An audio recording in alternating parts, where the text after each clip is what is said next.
Vast new capabilities. X gets crossed out. ASML goes east. Druva is helping to secure Azure customers. Cerebras spreads AI far and wide, and we're going to take a closer look at the latest on the CHIPS Act.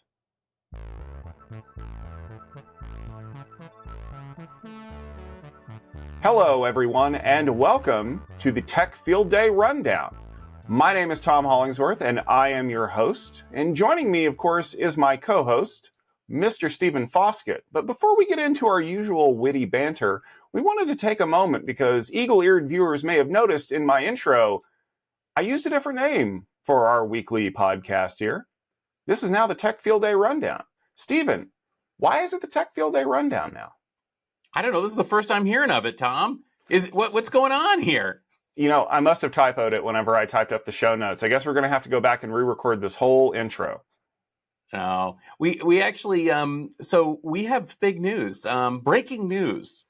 Those of you who've listened to this show or read anything that we've written associated with it for the last 16, 17 years have probably heard the name, some sort of weird German word that they didn't know what it meant, Gestalt IT. Well, guess what? I got fed up with the fact that people didn't know what that word meant. No, actually, it was just never a great name. And so, like Kaiser Soze, it's gone. Gestalt IT is going to become Techstrong.it, and the news rundown is not going with it. So the news rundown is going to be sitting with us here in the Tech Field Day side of the business. So as you know, so we're all part of the Futurum Group. Techstrong is our sister company that focuses on media. They're going to be taking over Gestalt IT, making it Techstrong IT. And Gestalt IT is no more. And that means that the rundown is going to become the Tech Field Day Rundown. Did I explain that clearly, Tom? Yeah, I think I got the gist of it. And I know that, of course, if I need to find out any more information about that, I can head over to our YouTube channel, which will now be known as Tech Field Day Plus. It'll still have the old handle on it for the time being, but just know that we're bringing you additional content that's all related to Tech Field Day, and that's part of what we do here. And we're very excited to be bringing it to you. So with that, on with the show, because of course I must shout out the fact that it is March 12th, and it is a very important day for those of you who love cookies because it is National Girl Scout Day.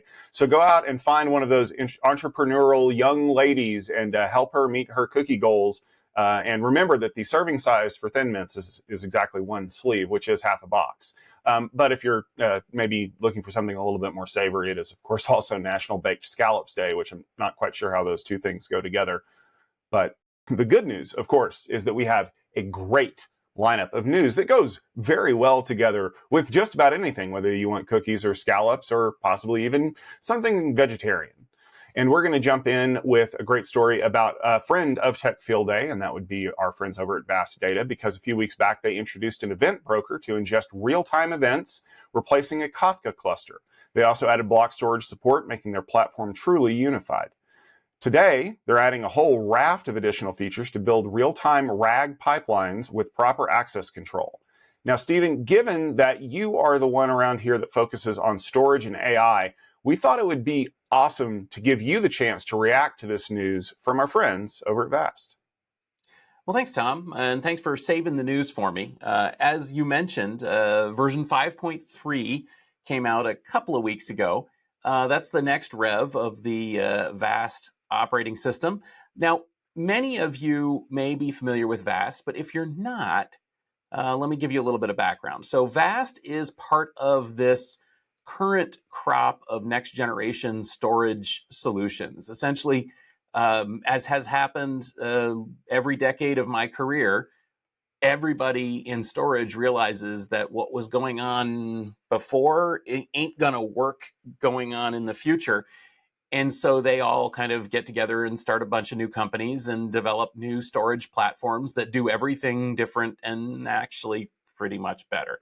Now, unfortunately, storage is also an industry with a lot of, let's say, inertia And so the companies that back then that did the things that actually don't work all that well anymore, well, they're still here. But the next generation companies actually do a tremendous job. Vast is basically the 800-pound gorilla of the current crop of next generation storage. They're doing everything better than everyone else. And it's pretty safe to say that everything that they've added in the last couple of years has really just solidified their existing lead in this next generation storage space.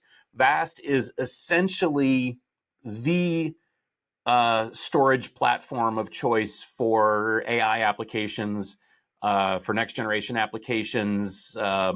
And they've added a lot of stuff that has gotten them beyond storage. I'm sure that they're sitting there listening to this saying, data, not storage, data. Well, I'm with you guys, I'm with you. I am always skeptical when companies start basically getting out of their lane. And so when Vast introduced data, true database capability in their platform, I was admittedly quite skeptical that this was actually going to work out.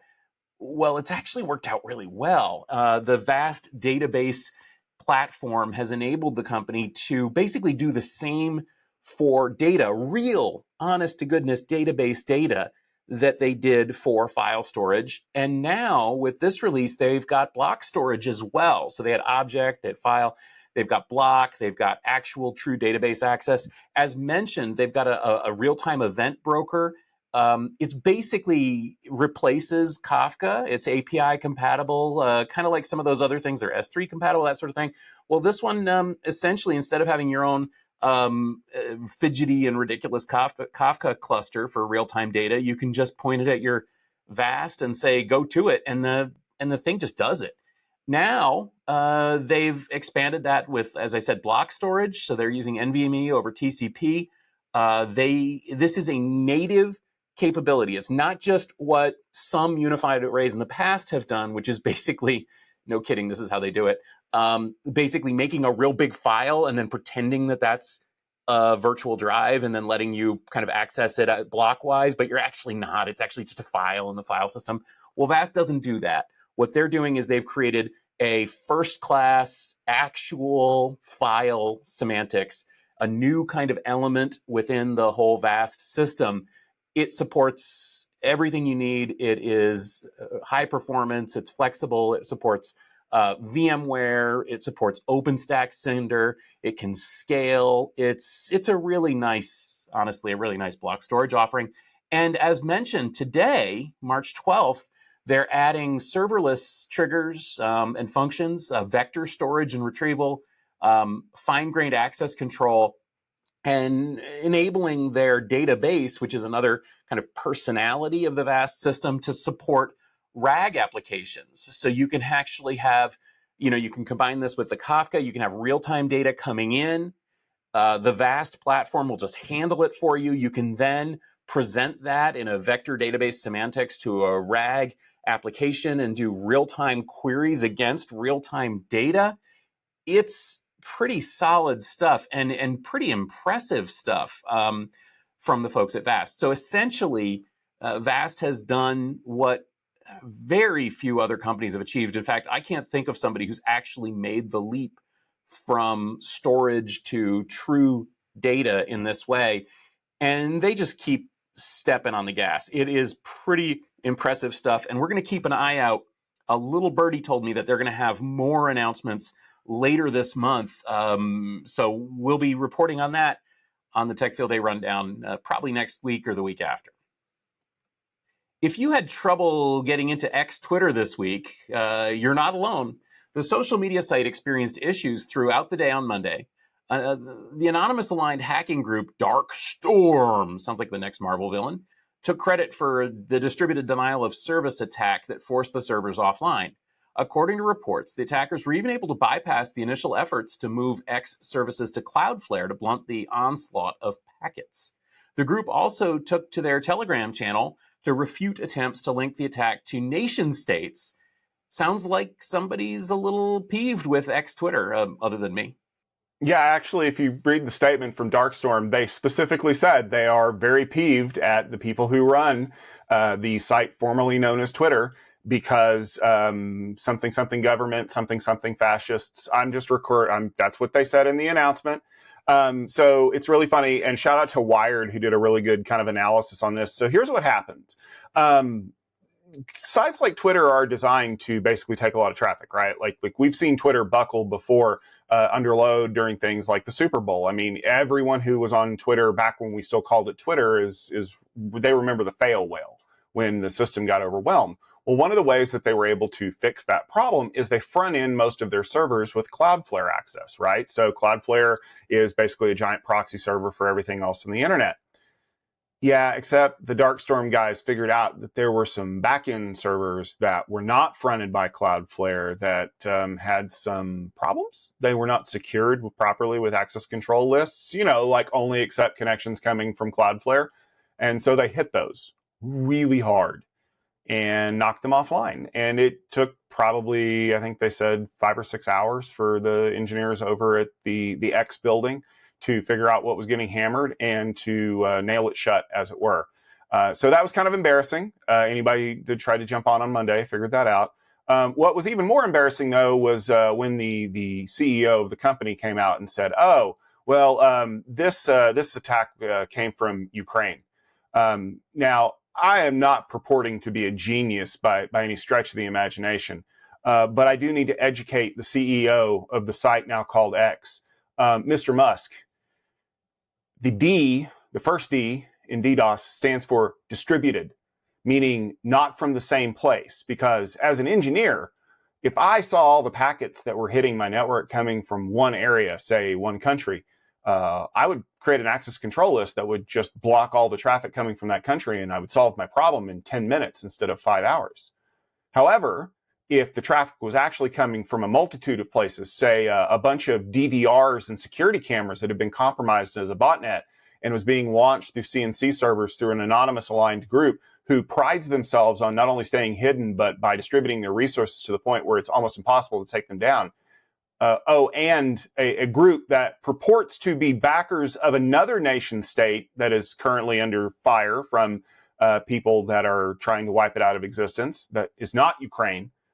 If you'd have noticed that too, you might have not blamed this on someone that you are obviously looking for a reason to blame it on. But I don't want to get super political on this. I just want to educate you, since you're a genius and I'm not, except I'm actually a genius when it comes to networking, and I knew that. So yeah, this is resolved for now until someone leaves the back door open once again, and people are able to slip in. And Thousand Eyes figured this out because they have some great reporting in the Wired story as well on what exactly happened. And as we've heard at Tech Field Day before, all you've got to do, if you have 5 DDoS scrubbers and 4 of them work, that means all the traffic goes through the one that doesn't, and you get knocked offline. So here's hoping that the 28 people that are left at X can do a better job of securing that infrastructure, because I'd hate to see this thing get knocked offline continuously for the next 3.5 years. That would be terrible for, well, somebody. Chip tool maker ASML is planning on opening a new recycling center in Beijing. The odd thing is that this comes amid rising tensions between China and the US regarding the sharing of chip-making tools and intellectual property. ASML has stated that the facility is designed to refurbish equipment that has been returned from customers and will not be manufacturing net new hardware. Now, the US has been putting its own pressure on companies like ASML to abide by an export restriction list that will prevent advanced semiconductor technology from showing up in China. And you may not have heard of ASML before, but they are the only supplier of some very advanced lithography equipment, and they are currently being courted by both sides. There's a lot of money that's being put on the table to make ASML sell exclusively to one side or the other, or possibly ignore sanctions. Stephen, do you think that ASML is doing this to say to everyone, we're going to abide by what we believe is the best way to do business? Well, I think it's first important to make sure that everyone is clear. Who is ASML? Well, ASML is the 800-pound gorilla of the chip making world. They make the machines that make the chips. And ASML is really the undisputed champion in this space. They make the most advanced machines. When you hear about TSMC and Intel and Samsung and all these other companies coming up with new approaches to chip making and investing billions of dollars into these fabs, all of that, well, not every bit of it, but a lot of that is going to ASML because they're the ones that are making those big machines that go in there and make the chips. So it may surprise you to think that ASML, who's on the leading edge here, is investing in China, which is, of course, behind the embargo or blockade, if you will, from Western countries in terms of these advanced machines. So what is ASML doing? Well, what they're doing is actually pretty clever. They're recycling and reusing and repairing existing equipment that's in China already, especially older equipment that needs to, or that can be redeployed to manufacture maybe less cutting edge, more mature products. And so essentially ASML is, they're certainly not bypassing the embargo. What they're doing is they are addressing great market demand for the tooling to make more mature chips. And they're able to take in equipment that's no longer being used at other fabs. They're able to refurbish it, to reuse it, to resell it perhaps, but probably just to keep it running for a long, long time in these other fabs. Of course, they will also probably be working with the scientists and engineers in China who are working on their own advanced chip making nodes. And that's an important aspect because Chinese researchers are working on alternatives that would get them the kind of tiny wavelength light that would allow them to compete with the most advanced Western chip making in a variety of different ways, multi-patterning, maybe a new way of producing the light itself instead of EUV, which is what's embargoed.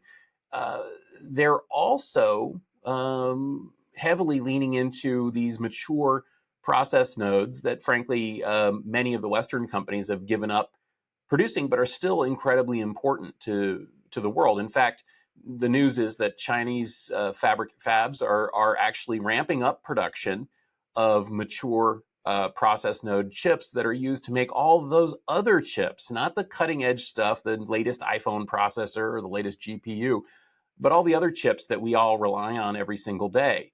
And if China can do that, if they can corner the market for mature node production and flood the market with inexpensive mature node chips, then they can drive competition out and end up with their own chip making monopoly. And of course, all of this requires that their ASML machines continue to work. And that's what ASML is going to be addressing. So this is a long way of saying that all of this plays into China's hands in terms of being a powerhouse chip maker. And all of it refutes the attempts of the US government to keep that from happening. So we're going to be watching this space closely. And we'll be reporting here in a little bit about some other news related to chip making. Druva has announced a strategic partnership with Microsoft to help bring more security options to Azure cloud users.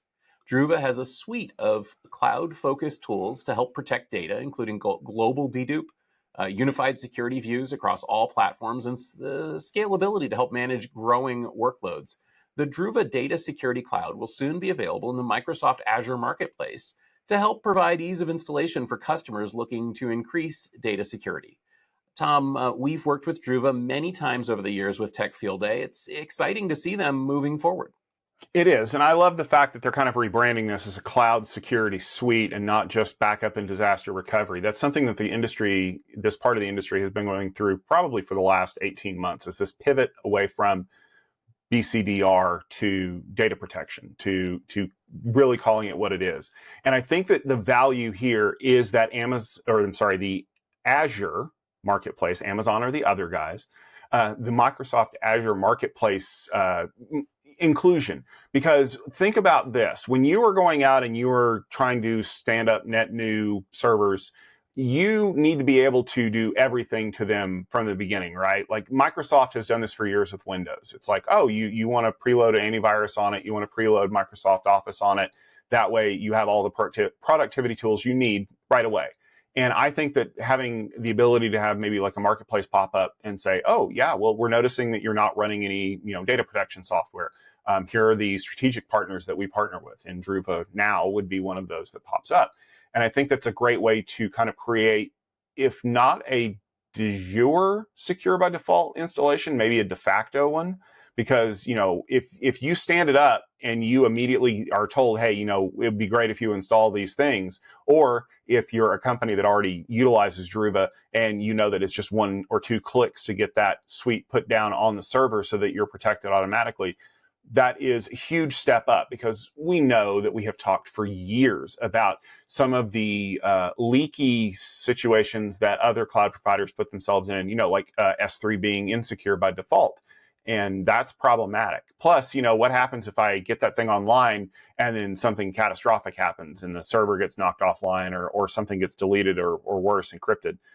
This is a great way to ensure that you have good, reliable data from the point when the installation happened, and you don't have to worry about these problems. It's like buying AppleCare for a phone, right? As long as I bought AppleCare on it, I can walk out without a screen protector or a case and everything feels just fine. This is the software version of that. And the fact that Druva has spent a lot of time building a very scalable platform that isn't hardware reliant means that you don't have to worry about hitting some of those artificial limitations of, oh yeah, you have too many nodes for this. You're going to have to upgrade to this other version of the suite. Or worse yet, you spend all of this money deploying new hardware, and then you find out, oh, actually we're short on the capabilities here. So you're actually going to have to put in another unit and load share between the two of them, and that won't be in for 3 more weeks. So we hope that your system can run without any protections for that long. That's not going to be a problem, is it? This is the way that software really should be delivered and consumed. And bravo to Druva for getting in close with Microsoft to make this something that is available on Azure very quickly whenever customers need it. Tech Field Day presenter Cerebras is starting to deploy more of their AI accelerators in new data centers across the US and France. The latest CS3 offering from the company has over 4 trillion transistors, 900,000 cores, and 44 gigabytes of SRAM. The largest installation of these new CS3 clusters is going to be in Minneapolis, Minnesota, home of the Twins. And they're going to have 512 of those joined together for an aggregate of 64 exaflops of compute power. Now, there are going to be a couple of sites. One of them is going to be right here around me in Oklahoma City, and the other one's going to be in Montreal. Those are going to be owned directly by Cerebras. However, the other sites are going to be operated in concert with G42 Cloud. Cerebras videos have been some of the most popular ones that we've had on the Tech Field Day YouTube channel for a number of years. And I think a lot of it comes down to them being on the cutting edge of some of this AI accelerator technology, Stephen.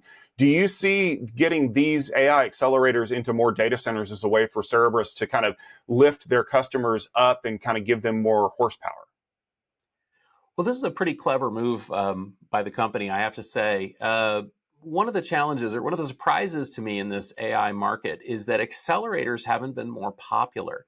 I would have predicted that companies would be rapidly adopting products like Cerebras, along with a lot of the other accelerators out there, for their AI needs, especially when it comes to inferencing.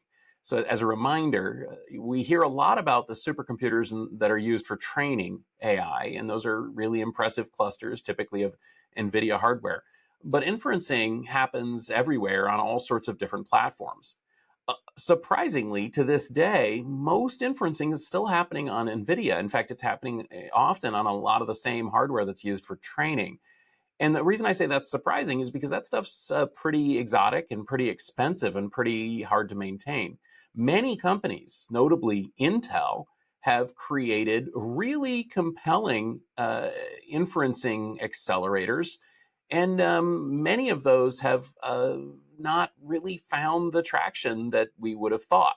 Now, Cerebras is probably the coolest chip maker out there, just on the face of it, because they're doing what's called wafer scale compute. And if you want to see a bunch of nerds get excited, open up the Men in Black metal suitcase that contains a Cerebras wafer scale processor and wave it around. As you said, we're talking 900,000 cores we're talking incredible amounts of compute on something that's the size of a dinner plate. And you just don't see that every day, and it's a lot of fun to look at it. That's what they're making. The problem is that they haven't found much market traction. They're now on their third generation of processors. They've improved them every single time. They've made them better, but a lot like companies like Intel, they just haven't found the traction that we would have predicted. That certainly I would have predicted. And so the company is actually moving in a very, very clever direction. They're doing, there is a space where accelerators have found a niche, and that is as a service. So if you look at, for example, Microsoft and Google and Amazon, they're running a lot of AI workloads as a service on in-house or other vendors' specialized hardware, instead of trying to run it on the conventional NVIDIA chips. And that's where Cerebras is going here. So essentially what they're doing is they are deploying data centers full of their wafer scale compute modules and trying to find a good application for them. Is inferencing a good application for them? Well, my friends in the AI space are a little bit concerned because Cerebras doesn't actually have as much memory per accelerator as some competing platforms. That means that you may need to use more cores than you wanted to in order to access enough memory. Now, the company would contend that that's not really a problem because they have incredible amounts of memory throughput. In other words, yes, there's not as much memory per accelerator, but there is just an incredible amount of bandwidth that lets you use memory that otherwise wouldn't be used. And as we know from the latest research at Future Intelligence, as well as what we're hearing about at AI Field Day, AI accelerators, the cores themselves are actually not all that 100, they're not 100% utilized in these environments. In fact, it is practical to borrow memory if you've got enough bandwidth, and that's what Cerebras is saying that they can do. Or they can run smaller models that do fit in their memory footprint. And many of those have a lot of practical applications. In fact, we have, again, heard from customers of the Futurum research side, as well as anecdotally at AI Field Day, that many companies are beginning to want to run smaller inferencing instances. Maybe they're not the latest cutting edge LLM, but maybe they're a different type of AI as a service. And frankly, the wafer scale Cerebras compute modules would be a great fit for that. So all of this is to say, I think this is a tremendous idea for the company. Essentially, they've built this thing that is really impressive, but really expensive and a little bit scary. And instead of asking customers to buy it themselves, they're saying, hey, just use it. Use it as you need. Run your inferencing here in the cloud and see if it works for you. I think that could work for all of us. And I think that it's a good move by the company. So we're definitely going to keep watching. Again, it's a very impressive technology. And I think they may have found the proper niche for a AI accelerator. We've spoken at length about the CHIPS Act for the past year or so on the rundown, and you know that we've been pretty big proponents of bringing semiconductor manufacturing back to the US. However, the latest news from the federal government isn't quite so rosy. The latest reports say that the current administration is trying to find a way to prevent funding for the act from being disbursed. Options floated have included firing all of the people at NIST who are responsible for sending that funding out because they were all considered to be probationary employees, as well as clawing back the funding for non-performance, which is the only way that that money can be clawed back by the government. Now, that news comes as the administration has said that they are going to place tariffs on TSMC, and TSMC has announced $100 billion worth of investment in chip-making facilities here in the US. But the CHIPS Act doesn't just involve TSMC. It involves a number of other industries that were clamoring to get some money from the federal government to offset the large capital gains or capital outlay that was necessary to realize capital gains on chip manufacturing. Stephen, we have talked about this at length, but it just seems like this story keeps taking some very weird turns every week that we hear about it. I want to start off with you. How do you feel about this report that the CHIPS Act could end up being put out to pasture, and how will that affect the people that were set to receive the money from it? Well, first off, I think that a lot of people were stunned while watching the not a State of the Union address. Yes, it was not a State of the Union address. It was just an address by Trump, where he suddenly lashed out at the CHIPS Act.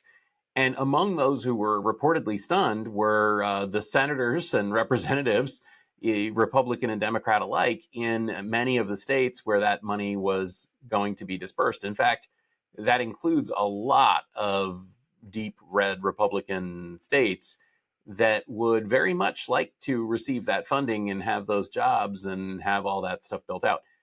Like so many of the other actions of the Trump administration, initially it wasn't clear that this could even happen. But as you mentioned, they've been finding all sorts of clever ways to stop spending in its tracks. I heard about another one where they're setting the maximum transaction value on government credit cards to $1. That's a good way to not cancel the cards, but also, cancel the spending. As you mentioned, having the folks responsible for dispersing the money, firing those, well, that's another way to keep the money from being spent. All of this is really terrible for the economy and terrible for the companies that were planning on building these chips to begin with. And frankly, it's really perplexing because it hurts the very US first anti-China messaging that we've heard from this administration. Essentially, they're shooting themselves in the feet by trying to cancel this CHIPS Act funding. I think that Trump believes, if you listen to the speech and you heard the sort of positioning of this, I think he believes that the companies are going to spend this money anyway. And maybe TSMC gave him that impression by telling him that they were going to invest an additional $100-something billion in chip funding in the US without CHIPS Act funding. But of course, they wouldn't be doing that if it hadn't been for the CHIPS Act funding that they think they already got, that they're waiting to get paid. So is it really without CHIPS Act funding? I would say that overall, this is really puzzling. I don't understand how this makes any sense at all, unless you are an aggrieved person who's mad at the guy who signed that bill and took credit for it, in which case I guess it makes sense. That's about the only way that it makes sense to me. So I'll make a bold statement. It is March the 12th. If this happens, Intel will die. The company will go away, and we will find out that it turns out the CHIPS Act was actually very important after all. I say that because last week on the rundown, we mentioned the fact that Intel's already pushed back the opening of their Ohio fab that they were hoping to get open this year.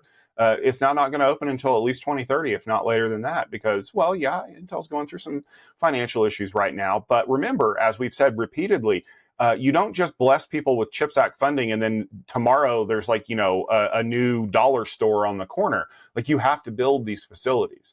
And I get that there's a game of political brinksmanship when it comes to these things. Maybe you don't like the fact that the guy before you was super successful and made things work, and you want everybody to think that you're the one that took credit for it. So maybe what you're going to do is you're going to threaten to cancel that funding, but what you're secretly going to do is renegotiate with all of those other companies to maybe actually give them the money, but you want them to admit that you're the one that did it and not the other guy.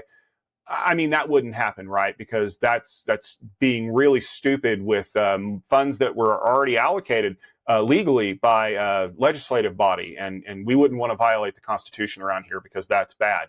We also wouldn't want to do something really, really stupid like court a foreign investor, say a Taiwanese semiconductor manufacturing company, into investing a whole lot of money to build facilities in the U.S. because they face an existential threat being invaded by another foreign country. And then once that construction starts, I don't know, maybe go to them and say, well, if you're already building 50% of your new facilities over here, why don't you move all of them over here so that they can all be in the U.S.? Because I'd hate to cancel any kind of defense pact that I have with your island because you won't do what I say. Again, nobody would do that, right? Like, because that is not the way that normal people should behave in a society. But I'm just saying hypothetically. I'm glad that TSMC kind of stepped up and said, hey, we are going to invest here. But I also know that saying that you're going to invest and actually investing are two completely different things. As we learned, all you got to do is go look up the Foxconn plant in Wisconsin. The other thing, as I mentioned on the Packet Pushers Network break that I recorded with Drew Connery Murray last week, is one of the reasons why TSMC has been so successful over the years is that they have a pipeline from their university system directly to TSMC. So it's like one of those things, you remember how college used to be, right? Like you go there, you get a degree, you make some connections with people in the industry, and then as soon as you get out of college, you have a job lined up waiting for you because you've basically been studying to do that job the whole time.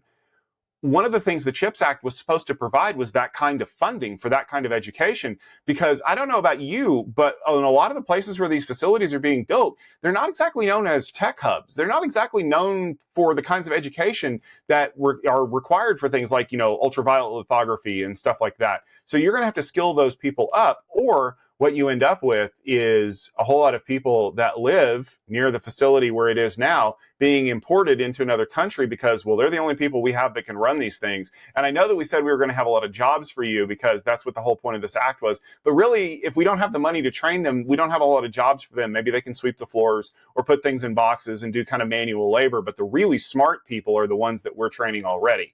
And that is probably the biggest casualty of the CHIPS Act, is to create the kinds of jobs that, quite frankly, Americans want to be doing when they think about where's the openings in the job market. Again, there's a lot of political dimensions to this that unfortunately we can't really separate from this. And we did a great job of reporting on how the CHIPS Act was going to be great for technology when we were covering it last year, when it was politically neutral and aimed at Micron and Samsung and TSMC and Intel and so many other companies. But now it feels like that it's the carrot that's being dangled in front of these companies, and there's a baseball bat headed towards their heads if they don't play well. Some of the argument that I've heard for canceling the CHIPS Act has been around this whole concept of non-performance, essentially that these companies are not delivering what they said that they were going to deliver, and that they're spending all this money, American, taxpayer money, building plants that will never manufacture anything. I wonder about that. First off, the nature of chip production is that it is a long, long lead time. It takes a lot of investment. It takes a lot of time to build up. And it also depends on sort of the winds of the market. If you are following this, you wonder, for example, which chips are going to be manufactured where. There are rumors that this chip or that chip is manufactured in Arizona or in Ohio or in, wherever it is. Is it yet? Is it? And what else is needed? We've talked about this as well, packaging. I'm really glad that you brought up the education portion as well, Tom, because that also shows this long lead time that brings us into the ability to actually manufacture chips in one country versus another. But the thing that really kills me here is about this and so many other stories that were coming. And again, I don't want to be political about this. If you watch me on the Techstrong gang, you know that I'm kind of the neutral, middle of the road guy in a lot of those conversations. Uncertainty is a killer for businesses, especially businesses that are making huge investments. And there, frankly, is no bigger investment on the planet. There's no product on the planet that requires a longer lead time and more money and more input as chip making, especially cutting edge chip making. It is literally humanity's most important product. In order to create that, we need certainty. And unfortunately, what we're seeing out of Washington is not just not certainty, but anti-certainty. We're seeing people, we're seeing commitments pulled back. We're seeing threats and then take away the threat and then give the threat again and then take away the threat on a whim on a daily basis. That kills investment. Absolutely. If I was a, monopoly man, blue-blooded, fancy pants investor, there is no way I would invest in an economy that runs at the whim and as the wind blows, like this one. And this is really that's why the CHIPS Act pushback from Trump was really so damaging, because no company in their right mind would put hundreds of billions of dollars behind something that could be shut down on the whim of somebody in such an unpredictable way. What we need is bipartisan certainty around investment, around commitments, around treaties, around tariffs, around so many things in order to build the economy and in order to build businesses. And again, this is my, CNBC, Fox News hat on. We need certainty. If you're making Jim Cramer cry about whims and uncertainty and tariffs, you're doing it wrong. And that's what's happening here. And the CHIPS Act is the biggest thing that they could possibly screw up, and they're screwing it up. And it's counter to everything that they're saying. It's counter to Trump's stated goals on a global basis. It's counter to what Americans want. It's counter to what the Western world wants. And frankly, it's a terrible, terrible, terrible situation. And I just hope somebody can convince these people that they're doing completely the wrong thing by disrupting this. We're going to be talking about this for a while to come, so you might as well tune in to future episodes of the Tech Field Day Rundown. But you should also check out our namesake event series, because we've got a lot of great stuff coming up and headed your way. In fact, next week we have a great event. Networking Field Day 37 is going to be taking place in Silicon Valley. I've got 2 days of great presentations on the 19th and the 20th. Yeah, I know that NVIDIA GTC is going down the 101 in Silicon Valley, but you should tune in and watch what I have to say, because let's be fair, I look way better in a leather jacket than Jensen Huang ever did. But coming up just a couple weeks after that, Stephen, you have something really cool that people are going to want to watch too. We are taking Tech Field Day on the road to a city I used to live in, Houston, Texas. We're going to be visiting our friends from Hewlett Packard Enterprise, better known as HPE, and we are going to be diving into something I have wanted to do for a Tech Field Day topic for the longest time. We are doing data center infrastructure, and not storage arrays and not network switches. Well, yeah, there's going to be a little storage and a little networking. We're doing ProLiant. We're doing ILO. We're doing security. We're doing power and cooling. We're doing data center racks. We've got a whole section on liquid cooling. We've got a whole section on authorization for out-of-band management. All sorts of like stuff that nerds like us just love. So keep an eye out for more on the HPE Next Gen Compute event that we're doing as a Tech Field Day exclusive. After that, we're actually coming back with another incredible event. Now, I have to warn you, this is probably going to be the largest Tech Field Day event in terms of the number of companies, the number of days, the number of presentations that we've done in years. That is AI Infrastructure Field Day 2. Now, obviously, AI infrastructure is a huge topic. We're going to be back at the end of April, April 23rd through the 25th. Yeah, that's at least 3 days, probably 4 days, with all sorts of presentations, all sorts of companies, all talking about how they're building out AI infrastructure. Frankly, I don't want to give anybody short shrift by spending too much time, but go to techfieldday.com and keep an eye on it, because we've got contracts coming in. We're going to be making announcements of companies presenting at that over the next couple of weeks, and it's going to blow your mind. And while you're there, make sure you bookmark the event coming up after that, which is, of course, Mobility Field Day 13. That's going to be taking place May 7th and 8th. It's going to be a pretty big event, too, because we have a huge lineup of companies that we cannot wait to bring you. They're going to be talking about the latest in Wi-Fi technology. And I'm not just talking about Wi-Fi 7. I'm talking about things like ultra-wideband, Bluetooth Low Energy, 5G, you name it. They're going to be talking about it. And we're going to have a great lineup of delegates there to ask all kinds of questions. And coming up at the end of the month, we're going to be talking all about security. And it's shaping up to be really interesting. You're going to want to check out the page on techfieldday.com, because we're going to be adding presenters to that page for the next month or so. And I cannot wait to share some of those names with you. I don't want to tip my hand just yet, because spoilers, But trust me, you're going to want to tune in. Just like you tune in every Wednesday for the rundown, whether it's the Gestalt IT rundown as it was or the Tech Field Day rundown as it will be. You can catch every episode on Wednesday. You can head over to the website and check out the show notes and make sure that you are seeing the link stories that we have talked about. You can follow along on the Tech Field Day Plus YouTube channel, which just changed the name. The handle is the same so far, but if that does change, we'll be sure to let you know.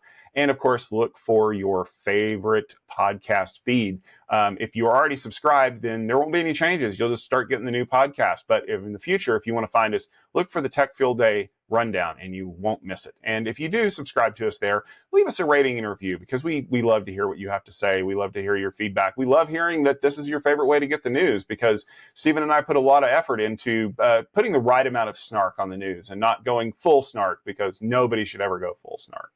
Snark, But, snark. Stephen and Al will be back next week while I'm enjoying the blustery weather that is San Francisco pretty much every time of the year. Until then, make sure that you go find that local Girl Scout and buy all the cookies that you can because let's be fair, you need to put those in the freezer for a rainy day. And we will be back next week with more great rundown action. Until then, take care, stay safe, and we will see you. Hey, Tom, fun fact. Did you know that Little Brownie Bakeries is owned by the people who make Nutella? Really? Yeah. Did not know that.